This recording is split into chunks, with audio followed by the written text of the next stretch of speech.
have a great update this morning. Crews were able to make really great progress both yesterday and overnight.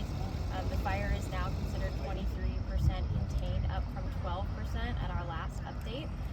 It grew just a little bit yesterday and overnight. It's now estimated to be 1,918 acres.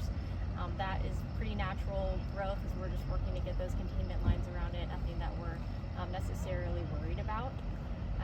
Firefighters are continuing to just bolster those containment lines right now. That's really our main goal, especially as we're going into the weather today with a little bit of a chance of wind coming up.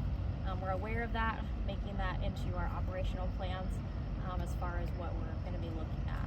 Thanks to all the work from ODF Team 2 that came down here and all of the firefighters. Today we were able to lift all of the residential evacuations. That being said, there still is an active fire up there, obviously, as Natalie was talking about.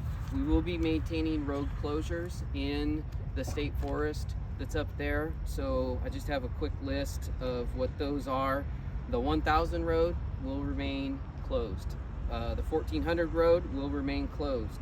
So will the 1500 and the 1600. So basically that circle of unimproved roads that goes around the active fire are closed. We'll have staff there manning the roadblocks and the road closed signs. So please stay out of the area, let the firefighters do their jobs. There's equipment coming and going. We're concerned about the safety of the firefighters, obviously. So please stay out of that area. And the partnership with ODF, we know how they fight fire, so bringing them in was the most obvious choice for us. And we do that throughout the year. We have brought in teams from other states, from federal teams and others. Each state does not fight fire alone. And so it's just unusual that you've heard ODF coming up here. And it has been a long time for ODF crews. But we do fight fire actually across the border almost every year. We have agreements where our engine crews or crews are fighting fire across the river all the time. Here to this fire in Washington as part of the Northwest Wildland Fire Protection Compact. And really what that is it just allows us to share resources through 5 Pacific Northwest states, which is Alaska, Oregon, Washington, Idaho, and Montana, and 5 Canadian provinces. It's an agreement that's already in place, so we can mobilize resources quickly to areas that need that extra help.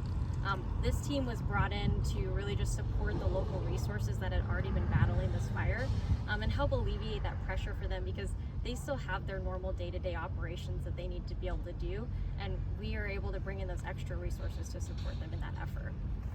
You know, working for the Department of Natural Resources here over the last few days has been really, really good.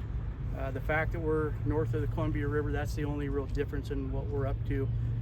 I think that the way Washington Department of Natural Resources values their landowners and the constituents that the ground that they protect is almost a mirror image of what Oregon Department of Forestry does. Every season across the border, ODF and WDNR Resources are helping each other. Whether you're in Southeast Washington or Southwest Washington, we're crossing the state line, sharing resources all the time. We have just about the same mission. We're minimizing acres burned. We want to minimize costs. We want to minimize resource loss.